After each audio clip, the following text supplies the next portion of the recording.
Ladies and gentlemen, and welcome back to our webinar series, The Power of Sourcing 2024. And today is already our 9th edition, so our second to last webinar series. So thank you very much for still dialing in and watching this live stream. My name is Adrian Kolf, and I'm the CEO and co-founder of Matcher, and I am your host today. If you're watching this live, please share in the chat where you're watching from live, share your LinkedIn contacts. And if you have any questions, please just put them in the chat so we can collect all your questions and answer them at the end of the presentation.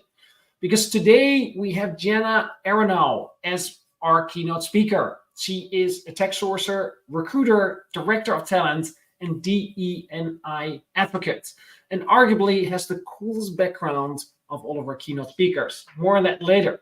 But before I welcome Jenna on stage, let me tell you a little bit more about what we do with Matcher. Because with Matcher, we provide embedded sourcing and recruitment support to startups, scale-ups, and corporates. We work for companies like TikTok, Booking.com, Stripe, Revolut, Miro, Deal, and we are their flexible sourcing and recruitment partner, whereby we provide the flexibility to scale up and scale down based on business and hiring needs. So if you need any dedicated sourcing or recruitment support, either in the US, Africa, or Europe, please let us know, because we would love to get in touch with you. Now, ladies and gentlemen, please welcome Jenna on stage.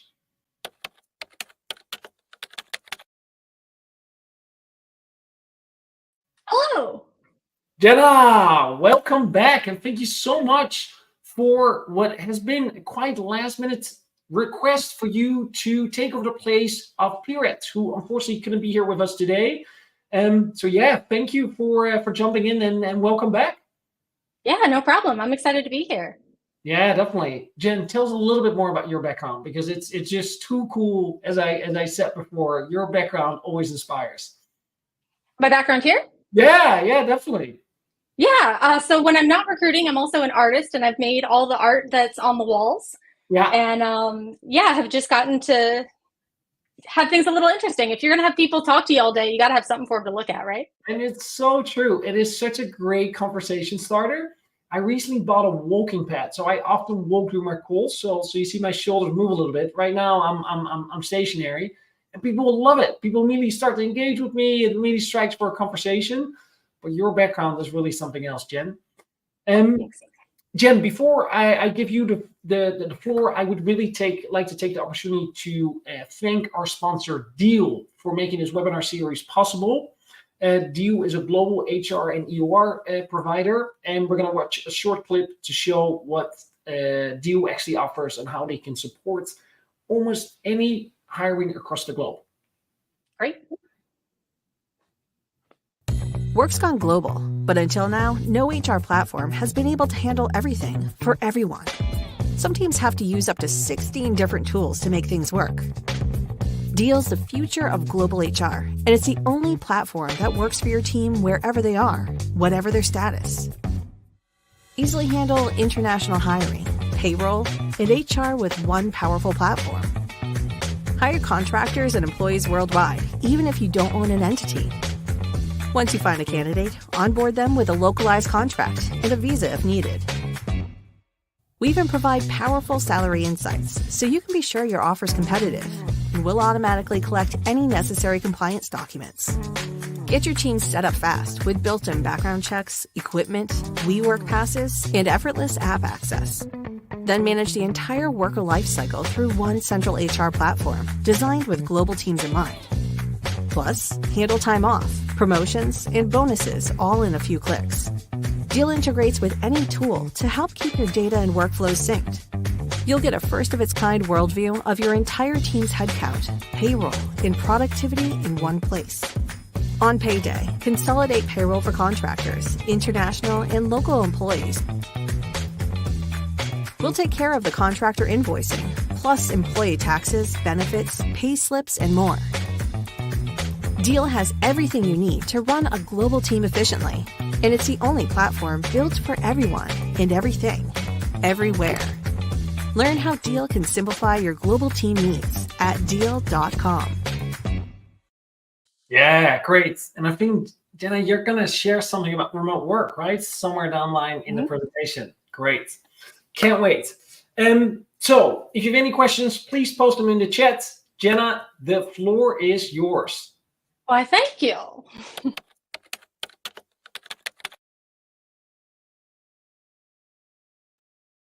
Awesome. Hi, y'all, and welcome to Win Your Sourcing Game in 2024. If we haven't hung out before, my name is Jenna Aronow. My pronouns are she, her. I am a founder of my own agency that I've run for the last 7 years called Aronow Recruiting. Very, very creative name, I know. I'm also a head of talent, and I've worked at several different companies in that capacity. But deep down in my heart, I am and will always be a technical sourcer. And so anytime I get to talk about sourcing and recruiting and why it's just this really cool thing that we get to do, I get very excited to do that. Here's some of the companies that I worked with. I've gotten to work with like very large organizations. I've worked with two-person startups that are sending tech into space and a little bit of everything in between. So it's been a really cool adventure. But like I said, sourcing is really that piece that just sort of speaks to my heart. If somebody was like, you're going to do a recruiting thing for 8 hours a day, what do you want to do? Source, hands down. So excited to chat with y'all today. To start off, let's identify the problem, and then we can talk about all the ways that we're going to solve it, right? So hiring in 2024 is challenging for a reason that probably we all know already, which is that 2024 is weird. There's a lot going on. The world is very different than it was, and we're all kind of trying to figure out what the new rules are and how we connect and how we work together. The pandemic really changed our perspective about work. When do we work? Where do we work? How do we incorporate work into the rest of our life? And even the value of the work that we do. So there's a lot of kind of new thoughts around the way and the how that we work. The rise of remote work. So like we mentioned with Deal, there's a lot more people that are looking remotely and a lot more people that are hiring internationally than they have in the past. So you're going to have a lot of coworkers from different areas of the world, and you're going to have different experiences and backgrounds that you're able to incorporate into your kind of company culture in new ways. Tech layoffs. We hate to bring them up, but if you've turned on the news in the last year, you've definitely heard about a tech layoff or two. It's scary. It's really affecting the industry, and we'll talk about some strategies and how you can really help people that are looking for that next perfect role.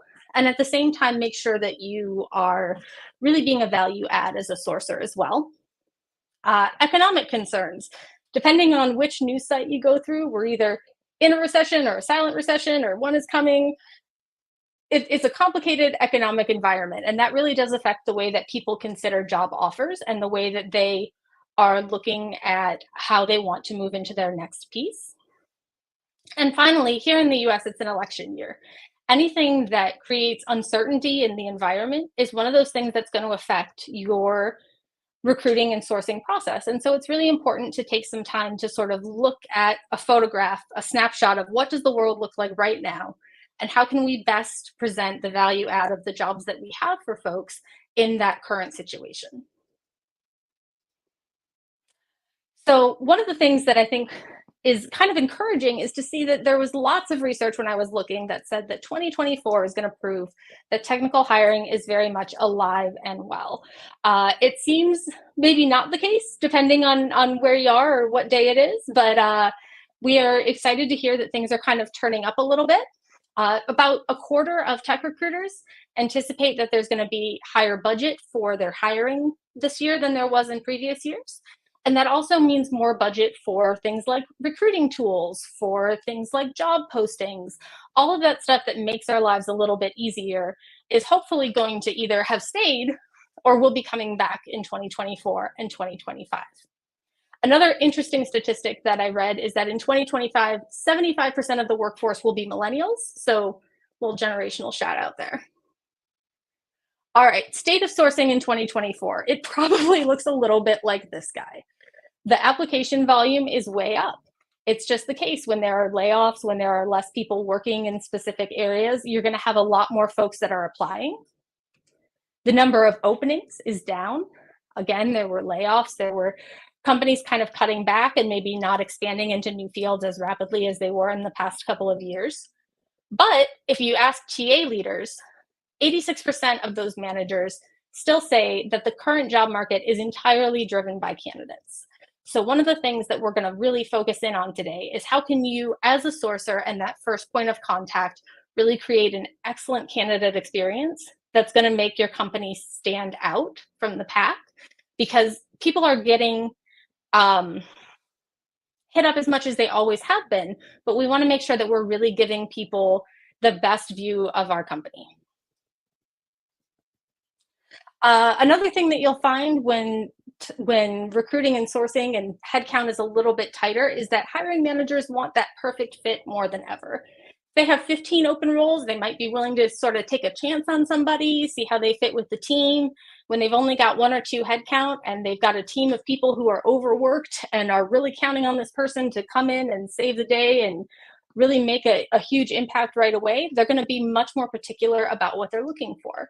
So make sure that when you are sourcing and you're getting that information either from the hiring manager directly or from your recruiter, that you're getting all of the information that you need and that you're really digging into what is this person going to do? What would make someone not just like a baseline good fit? What would make someone really ideal for this role?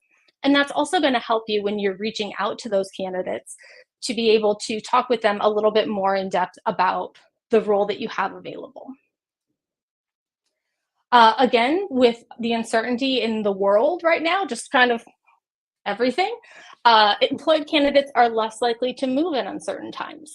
So especially if you're working at a smaller company or a startup, you might find that people are a little less eager to kind of jump on board and sign up for something that doesn't have that big company stability than they have in the past. But there are definitely ways to work around that as well and make sure that you are really selling your company in the best light. So one of the things that I found when I did research on like what is sourcing and what is recruiting in 2024, I went and asked a bunch of recruiters, read a bunch of articles, and everything told me the thing that you need to talk about in 2024 is skills-based hiring. And I said, cool. Is that behavioral-based interviewing? It's a little bit different. So it's the idea of hiring applicants based on quantifiable skills rather than on their resume or their degree. And some articles took that all the way to, this is the death of the resume. In 5 years, no one will have one, to, hey, we're going to have a little bit more of a technical coding, live coding challenge in our interview process. But be aware, skills-based hiring is something that you're going to hear more and more going forward if you're not already. So skills-based hiring is great in a lot of ways. One of the top ones is that it really does increase your candidate pool. So instead of saying, we are looking for someone, and we've all been there, we're looking to hire a technical support role, but we want a bachelor's degree, master's preferred. Okay, but what is that person actually going to do in their day-to-day? What skills do they need to have? Maybe someone who did like a vocational school and did networking is actually going to be a better fit than somebody who has only done the theoretical piece. Really kind of looking at what that person is going to do in their day-to-day, getting an understanding of that, and then seeing how you can identify and test for that in a way that really creates the most opportunities for the most people. It also reduces bias. Most of you are probably familiar by now with tools that remove the names from resumes, that remove photos from resumes before we send them over to hiring managers, that we try to get all of that information and just sort of keep it separate so that we are not introducing any bias in the process. This is another way that can really help with that. If we're not looking for a degree, we're looking for a skill set, we can hire based on the skills. It's also a much more effective interview process. Studies are starting to come back and show that there is a high correlation between people who went through a skills-based hiring process and people who stay at the company for a longer time and are more satisfied with their jobs. They also are rated higher on all of their evaluations when they are working. So really looking for those people that are going to be a great fit. And not only for the company, but for them. We want people that we don't hire and in 6 months they go, this isn't really what I was sold. This isn't great for me. But really making sure that we're getting all of that information in there. Finally, like I mentioned, more successful employees and increased tenure. If you fill a role today and you don't have to fill that role for 4 years, great. Maybe you've filled that role today, that person gets promoted to the manager and you have to fill another one. Also great. Really kind of giving you employees that are going to stay with your company because they believe in what you're doing, and at the same time, they recognize that it's a good fit for their skill set where they're going to be fulfilled. All right, so skills-based hiring. One of the things that we're really looking here is the remote and hybrid work culture, as that has become a little bit more a part of our day-to-day lives. We're looking into this skills-based hiring a little more. We're saying, well, if we're not only looking at people that live in San Francisco, why are we only looking at people that have this degree or this certification or this piece of paper? And not to say that those aren't valuable, but the skills that you bring to the job are also valuable. And so you want to make sure that you're taking the total picture of someone into account. We also have a lot more tools and automation available to us to create these sort of skills-based tests and assessments. Things like CoderPad, things like Kaggle on the data science side, places where they're creating challenges that people can fill out and then send that information over to recruiters. All of those sorts of things. But this actually also goes all the way back to when you would spend time on GitHub looking at people who were open source contributors and the work that they've done and the comments and commits that they've put in. It's sort of the same thing, but on a much higher and fancier level. Candidates have also become really disillusioned with the interview process. There's a lot of frustration around things like recruiters who ghost, or interview processes where you get asked which kitchen utensil you would be, or those kinds of crazy things. Like, there's so many stories, especially in the tech world, about interviews that went poorly. So we're kind of coming from something that has a lot of frustration attached to it into something that's new and different. And we have that opportunity to really create a much better experience, so that when someone starts to look for a job, their immediate thought isn't, oh God, now I have to look for a job. It's also really great for DE and I awareness. I read one article that said that if you put a bachelor's required, master's preferred on a job, you are actually knocking out about 3/4 of the Latinx and Black African American sectors, and also people from more rural areas in the middle of the country. All people that are very qualified and skilled to do the job, but again, maybe don't have that piece of paper.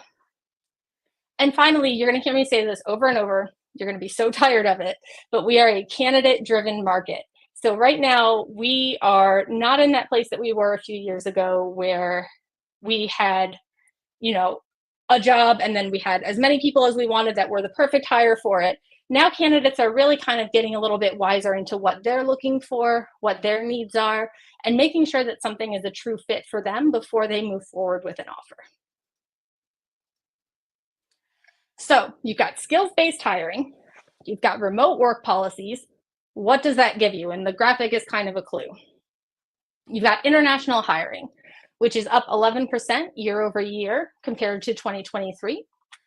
We are seeing people from all over the world starting to work with companies, like I said, even from the very smallest startups all the way through global organizations that have been doing this for years. Microsoft was one of the big pioneers of this international hiring for a lot of their engineering back in the day. And we're still seeing it now. And one of the really cool things about this, like I mentioned a little earlier, is that you as an employee are able to really take advantage of all of this knowledge and information and perspective and ways of looking at things that you maybe don't have if you all are kind of from the same area. There's been studies for years and years that say homogenous hiring is not the way to go. If everybody went to the same school, went through the same major, did the same projects, like, you're only going to get this one perspective. Having this international ability is really going to give you much more diversity around problem solving and solutions. It's also a challenge for us as sourcers, because folks in other countries may present their information differently. They may use different sites for networking and things like that. So really looking at ways that we can connect with people on that level and advocating that this is something that your talent team may want to consider if they haven't already. All right, candidate mental math. You've got a candidate, you found the perfect person, you sourced them, you got them through the process, got them over to the recruiter, confirmed they were interested, got them through the tech screen, all the way to the end. Now, what are they thinking when they're trying to figure out if this is a job that they want to take? So the internal math of a job change in 2024 and the concerns or the qualms that people have are going to be a little different than they are. And what I'm seeing over and over talking to candidates right now is that stability is going to be so important for people. Like I mentioned, people want to have an organization that they know is going to be there in 6 months, in a year, in 5 years. People are also looking to stay in one company a little bit longer. I'm hearing much more this year than I have previously. I really want this to be, my next 5 years, my next 10 years company, not just this project is interesting, I'll stick around until it's done and then I'll see what else is out there. Work-life balance is becoming a huge priority. Part of this happened during the pandemic when we realized, hey, I can put my laundry in, walk my dog, and still get all my work done. So really having that ability to balance what you're doing a little bit more, having that ability to understand and to speak eloquently about your company, their policies, and how that actually plays out in the culture. Because a lot of places will say, oh, we have a remote policy, but is it the remote policy where you're the only remote person and everybody forgets to dial you in on meetings? Or is it half of our company is remote? Here's the ways that we make that successful. Again, remote flexibility is going to be really key. And another big one is pay transparency. And we're seeing this more and more as states like California and I believe Colorado are putting in requirements that you need to put salary ranges on job postings. This is great for a variety of reasons. From a DE&I perspective, groups of folks that were traditionally underpaid now know exactly what their job is worth when the job gets posted again. And going into a process, you have a good understanding of what you're looking for and if the job makes sense for that person in the stage of life that they're in. So when we looked at candidates in general, 21% of them felt less secure in their jobs compared to 2023, and they're more worried about job security and less confident in their ability to change jobs. When you see layoffs on the news, even if you aren't the one laid off, you're going to be very careful about looking for something new or different, right? Because you're like, oh man, I just have a job. I'm excited to have one. So you really want to make sure that you are digging in to the concerns that a candidate might have and understanding where those are coming from, and then putting them all the way at the beginning. This is why we're a great company to work for, even in this market or even in this time. Stress your stability, be transparent about your job postings, and really kind of stand out in that way. Here's the good news, is that even with all of this going on, with people feeling less secure, not wanting to change jobs, everything we just talked about, 50% would still consider leaving for the right opportunity. Cool, so let's talk about the power of sourcing, how we use this to make our companies, help them to find the right people and really to create the environment and the culture that we want to have within the organization. So identifying talent is vital. Here's a bunch of statistics that are still true in 2024 that you probably already know, gut feeling, even if you haven't read them in a while. 70% or more of the job market is passive, depending on the research that you look at. So while we've got a ton of people applying to jobs, and we're certainly posting jobs, we're really finding that when we look for those, especially one-off roles, we want somebody that can sort of be a people leader, but also be really technical, but also do this piece. The purple squirrels of the world are going to be on the passive market. When we interviewed recruiters this year, 76% of recruiters said that attracting the right candidates was their greatest challenge. So if we can't get those folks to come to us, we need to go to them where they are and let them know that these opportunities are available.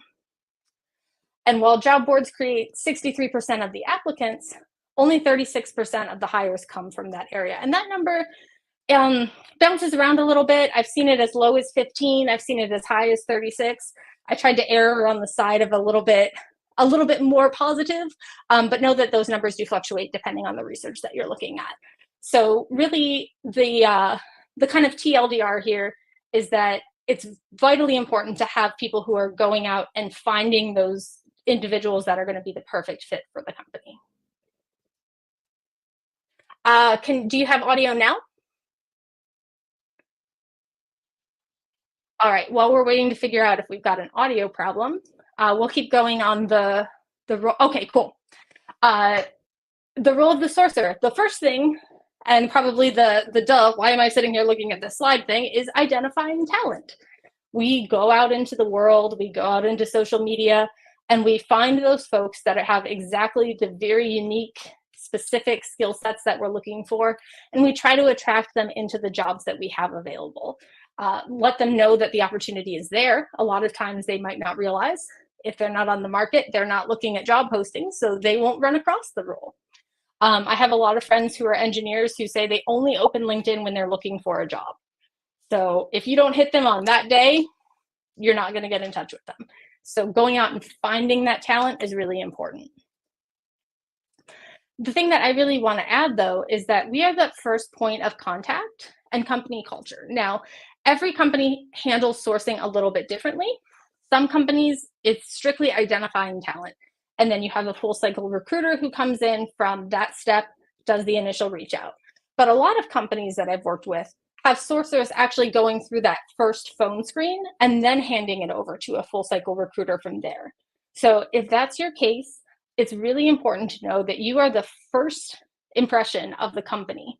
The email that you send, the way that you send it, the wording that you use, the information that you include about the company and about the role, all says something about the way that the organization works and helps people to help to sort out your offering from all of the clutter.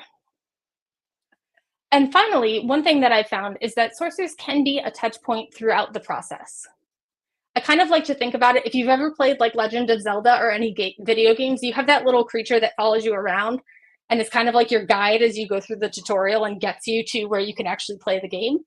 I always sort of identified with that as a sourcer, where even if I hand them off to a recruiter, I'll still get folks that come back to me and say, hey, you know, what do you think about this? I'm prepping for this interview. I want to get your take on this, just because you've been that point of contact from the very beginning for them. Another thing that I want to talk about is moving beyond LinkedIn. And we talk about this a little bit every year, but we're seeing it more and more. About 90% of recruiters use LinkedIn for their hiring. It's probably not a surprising statistic for anyone. But one of the things that I would challenge you to think about is if 90% of the recruiters are on that site, they're reaching out to the same people who are also actively using LinkedIn. LinkedIn also has some funky algorithm stuff where it tends to prioritize people who are getting clicked on more in the profile review. So sometimes the same person will always show up on the first 3 pages of a search for a Python developer in San Francisco. That person is getting reached out to a lot. Making sure that you're reaching out to other people who might also be qualified and maybe aren't getting 30 or 40 requests a week is definitely going to be a good strategy. Another issue that people are having with LinkedIn is privacy concerns. There were some issues around the open to work and people from their current company seeing it. And then there were some issues about having all of that information in one area, especially if you work with security engineers, which is an area that I've been hiring in pretty heavily. They really want to make sure that they have their information as secure as possible. Harassment is another issue on LinkedIn. Somewhere between, again, depending on the survey that you read, 75 and 90% of women have experienced harassment on LinkedIn, and a lot of folks are leaving the platform. And I sort of thought this was really interesting. So I reached out to some female engineers that I know and said, is this something that like you've experienced? Is this, you know, a pretty common thing? And overwhelmingly, every person I talked to said yes, and has happened multiple times. Also spam. With the rise of AI and with all of the like follow-up tools and things that we have nowadays, people are getting hit up multiple touch points from the same person with sometimes iffy messaging, over and over again. You want to make sure that you're standing out from that. And how do you do that? You meet people where they are. This is you. So one of the things that I really wanted to touch on today is what can you take into 2024 to bring something new to your sourcing strategy? And one of the things that I thought is that there are new and different social medias and ways to really interact with folks in the places that they're already hanging out. Their community is already there, they're already established, they're already checking in and a part of it. So just go to the places where the people are instead of trying to like get the people to come to you. So where are candidates going? A big one that I've seen come up within the last couple of years is Discord. Discord is a chat service where you can have an individual special interest server, and you invite all of the people, you control who's in the group, and then it's just like a chat bot. Or sorry, not a bot, it's a place where you can all chat together. And so you'll see different boards within that where people will have like a open roles, or hey, I'm looking for a job, what recruiter should I work with? Those kinds of questions. And it all goes by industry or by profession. So it's a really great way to kind of find exactly what you're looking for.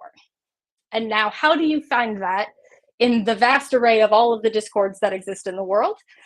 Services like Discord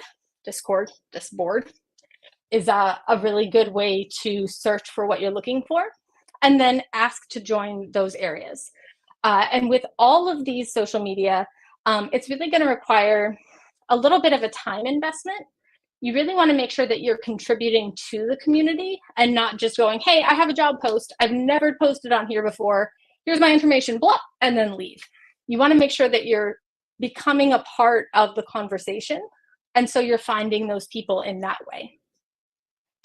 Another one that I always put on my list is Reddit. There's some stickiness going on with Reddit nowadays, but it can still be a really great place to find people.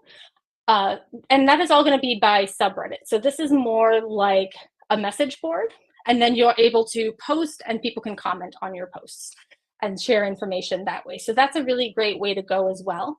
I actually made my first hire ever off of Reddit, so I will always put it in my slides and presentations as a great way to find people.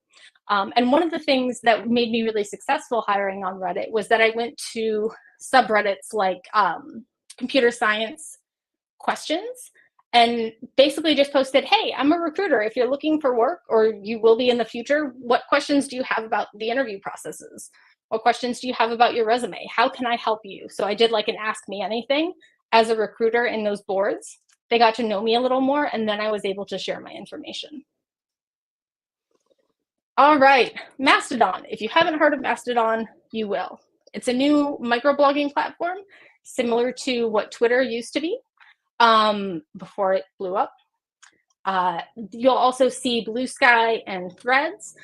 Threads is run through Meta, so there's a lot of connections already on there.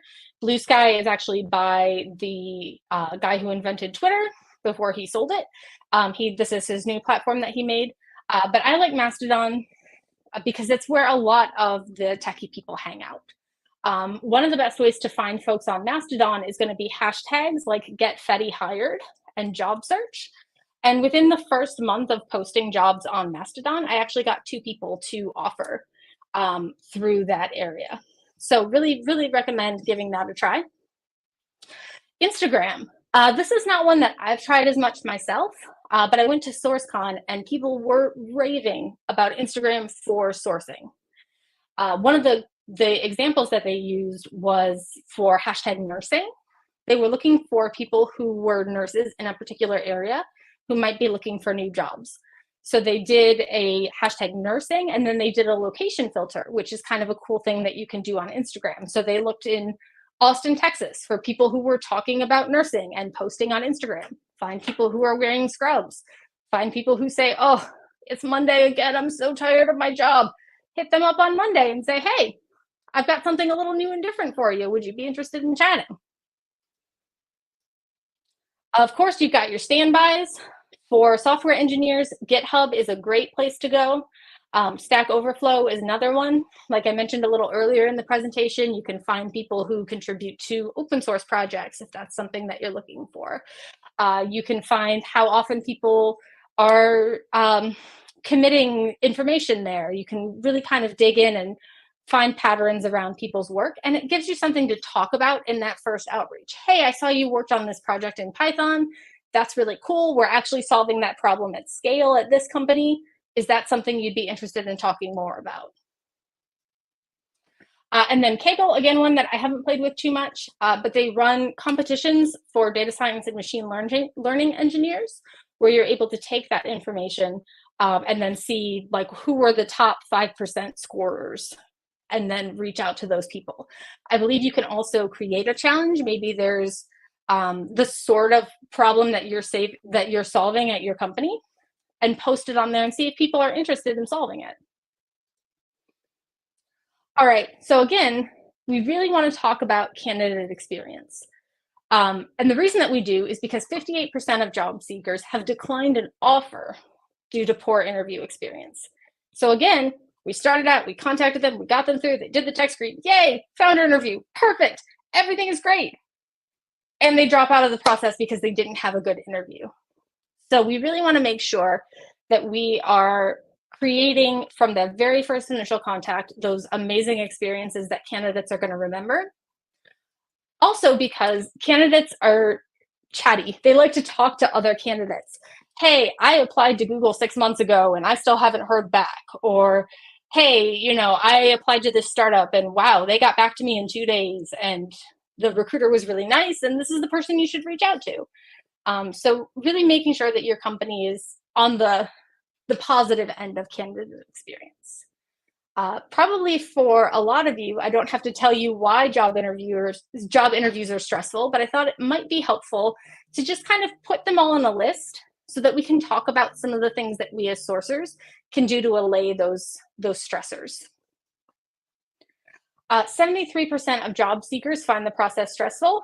I was surprised by how low that number was. I was pretty sure it was going to be like 98, but there you go. There are some people who have experienced Zen in their job interview process, and I would love to find them and ask them some questions. So one of the things is general uncertainty.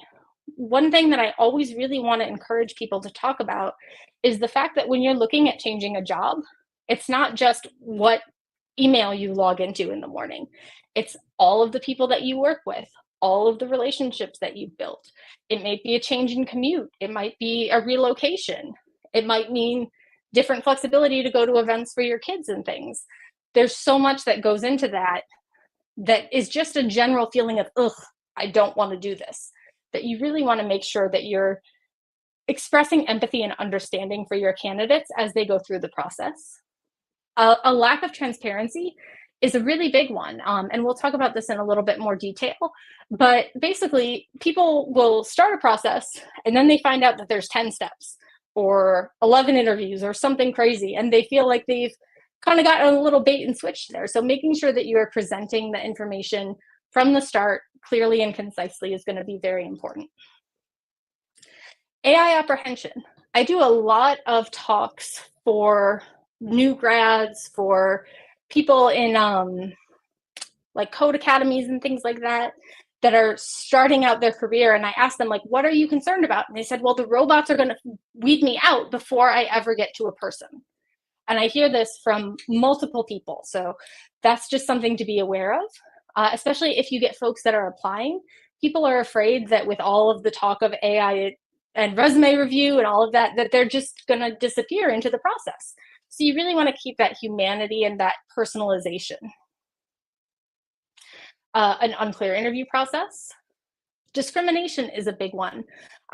People are really worried about this in each part of the interview process. And one of the ways that we can kind of counteract that is to say, here's all of the things that we have in place to make sure that we have a fair and unbiased interview process. Poor interview experiences in the past. Everybody has had at least one bad job interview in their life. And I guarantee you, if I was like, cool, everybody put in the chat, what is your worst job interview? Everybody would have one. So making sure that we're learning from those experiences and not bringing those things forward. Ghosting. And this is actually 40% listed this as their biggest challenge in the job hunt. And I hear this from friends who are seeking jobs as well, that there is just a lot of frustration around recruiters and hiring managers who just kind of drop off of the process. And this could be from the very first outreach message that a sourcer sends, they get back and then you never get back to them, all the way through to you did your final interview, you talked to the founder, and now you never hear back from us. You just assume that you didn't get the job. So totally understanding as a recruiter myself that it can be very difficult to find the time to get back to everyone. But even bad news is better than no news. One of the things that I like to kind of put into place here is follow-up Friday. And I started at about 3 o'clock. So it's like the last couple hours of my Friday where you're able to go through and just say, hey, I don't have an update for you this week. I usually put a really cute cat gif or something in there because that's just me. And then really let them know that they're still top of mind, they're still in the process, and that you'll reach out as soon as you have more details. And finally, a fear of failure. And I think this is really personal, and we can probably all really understand this. Like, interviewing is scary. It's all of the work that you've put time and effort and all of yourself into for so long is now sort of being judged by a panel of strangers. That's terrifying. So how can we kind of allay those fears as people go through the process? One of the major ways that I'm finding is interview transparency. And we've already touched on this a couple of times, but there is studies that show that 83% of people prefer a clear hiring process timeline. That's things like, how many interviews am I going to have? What format are those interviews going to be in? And bonus points if you can do this, who will conduct them? I've had a couple companies that I've worked with that have actually created an interview schedule for the day. And on there it says, you'll be meeting with Jenna Aronow. Here's her LinkedIn profile. And candidates love it when you're able to do it because you're able to make those connections before you even get there. Oh, that person went to RIT. I went to RIT. That person grew up in New York. I grew up in New York. Those kinds of things where you can make those connections and people just feel a little bit more comfortable. Now, it's important to always put a caveat that says, hey, if the interviewer is out sick or if something comes up, we may have you with someone else. But give it a try, see how it works within your company's culture. The two things that people really want to know, if you can't tell them anything else, are the total process timeline and the cadence on which they can expect to be followed up with. So one of the last things that I really wanted to touch on today is the idea of candidate priorities. And again, we're sourcers. Why are we talking about this piece? The importance of candidate priorities is that you're understanding where they're coming from so that when you do those outreaches, you can answer those questions before they even ask them. So what are some of the top candidate priorities in 2024? Things that you'll have already seen a little bit earlier in the presentation. Compensation is a big one. Like we talked about, pay transparency is becoming something that is much more prevalent today. People want to know if the job is going to work for their life and their circumstances before they invest a lot of time in the interview process. Work-life balance, again, COVID changed things. The pandemic changed things. We got a different kind of taste of how work and life could be, and we really want to make sure that we're maintaining the best parts of that. And then those remote work options are something that just showed up every article that I looked at, every person that I talked to about what is recruiting like in 2024, they said, oh, remote work. People want to be remote, or they want to be hybrid, or they want to have the ability to be a little bit more flexible. And so there's a survey that showed that about 40% of recruiters were getting rejected in their first message, specifically because they had put that there was a hybrid or in-office requirement in the rejection. And so people wrote back and said, hey, I'm not interested unless the role is hybrid or remote. So we talked a little bit about recruiters ghosting. What about the opposite end? Why do candidates ghost? Now, there's two that you can't do too much about. They lost interest in the job. Sometimes I've heard this described as the second best outcome. The best outcome is that you hire just the right person and they're a great fit. The second best outcome is that you learn early in the process that that person is not the right fit or the company is not the right fit for them, and you save everyone time and money in the process. They take another role. Even though there is so many people looking for work right now. It's still a very competitive and candidate-driven market. So making sure that you're staying on top of those follow-ups, getting back, developing those personal relationships. You're going to find out a little earlier in the process if they're also talking to other companies, things like that, and make sure that you're getting all of that information and reporting it to your recruiter and to your hiring team. But the one that we can do something about is that complicated hiring process. People will ask, I've had quite a few candidates actually ask at the beginning of the process, tell me how many steps this is. I want to know exactly who I'm going to talk to and how long it's going to take before I commit to even getting on that first call with the sourcer. So making sure that you have that information, that you're comfortable discussing it, and that you feel confident that your team is going to be able to follow up on the promises that you make around timeline. All right. The advice that I was given when I started giving presentations was tell them what you told them, tell them again. So we'll do a wrap up. What are your key takeaways for today? The world looks different. 2024 is weird. Things are a little different than they were. We've talked about some ways that that's the case and some of the things that we can do about those to sort of mitigate the effects and make sure that we're really taking advantage of the changes. Staying on top of hiring trends is vital. You're doing that right now. You're here. Congratulations. Really making sure that you are understanding what's going on. Talk to other recruiters and sourcers. Look on LinkedIn and articles that are being posted. Get on some Discords for recruiters and really kind of dig in there. Make sure that you're understanding everything that's going on. Meet candidates where they are, on the social media where they are, on meetups in real life where they are. Don't make those candidates come to you. As a sourcer, you go out and get them.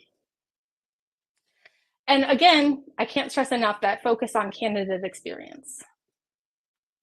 I think what it all comes down to, and almost every presentation that I give ends this way, treat people like people, not like numbers.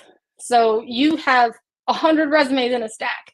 Every one of those resumes is a person who is excited about the job or nervous about interviewing or all of those things. And it can be this great responsibility, but it can also be an incredible responsibility to be the person that gets to help guide them through that process. Little video game character, remember?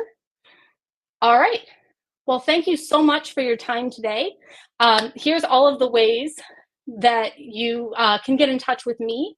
If you have any questions, feel free to pop them in the chat and I'm happy to answer them.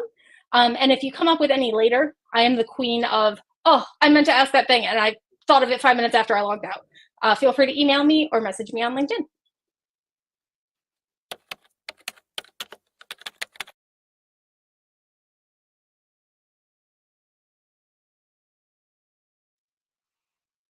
Jenna!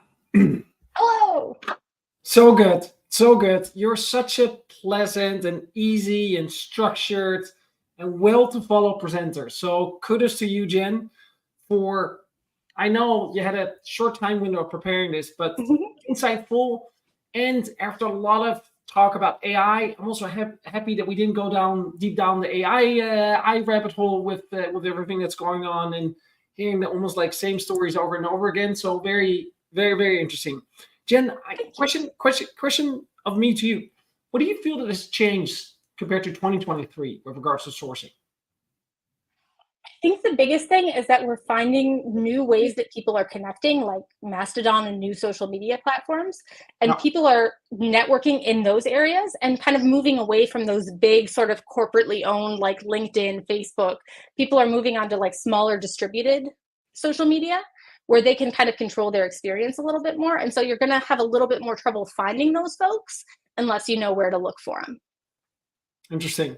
And for sourcers that not as well versed in maybe some of the other platforms, like what would your advice be on how to get started? Yeah, I would say the very best thing that you can do is I just Google. I go, hey, I want to learn about, Discord. What do I do? Discord, explain like I'm 5, or Discord, explain how to do this. What do I do with Discord? And then sort of start there. And when you get into your first 1 or 2, people generally think what they're doing is really cool. So just ask, hey, I'm new here. This is my first one. I'm probably going to botch it once or twice, but let me know what I should be doing here. Great. Yeah, that's such powerful advice. But it's often so hard, right, to ask for help or like just be vulnerable and open. Yeah. Oh, yeah. Yeah. No, that's absolutely fantastic. Hey, Jen, for 2024, like, what is something that you're excited about? I think the thing that I'm excited about is just this time that we're moving towards sort of more remote flexibility. I work from home and I think it's really great. Yeah. And it's just really kind of improved like my quality of life and all of those things. And I'm excited to see that that is becoming more and more the norm.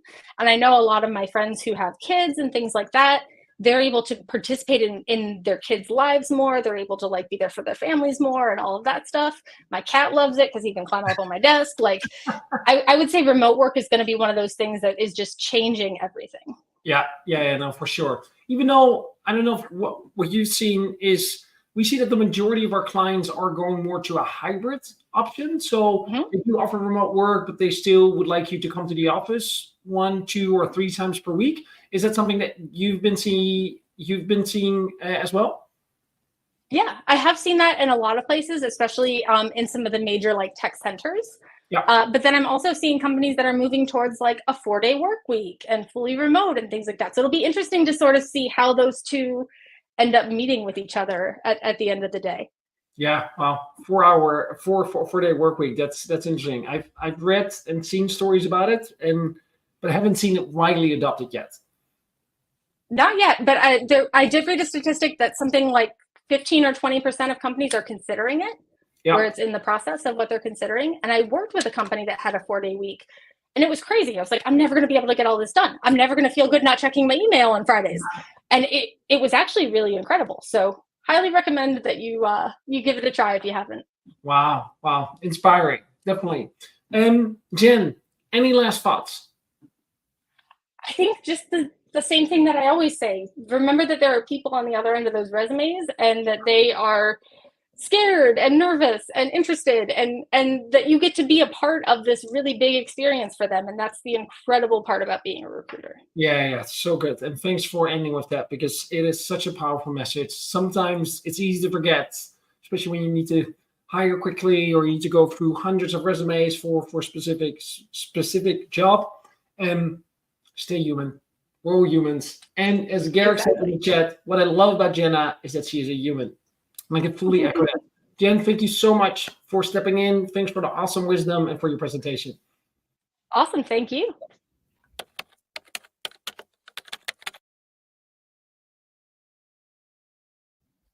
Ladies and gentlemen, thank you so much for joining us today on our 9th edition. Next week will be our final presentation with Gabby Preston Pipers. I hope I pronounced her last name correctly. And she will share insights on how the top 1% of sourcers hunt and excel in their field. So that's going to be a very interesting session. I unfortunately won't be there, so I really want to appreciate and thank everyone for dialing in with all the webinars that I've hosted. But definitely join our next week and our last edition. If you haven't already, sign up to our newsletter, follow us on LinkedIn, and follow us on YouTube. Thank you so much. Goodbye.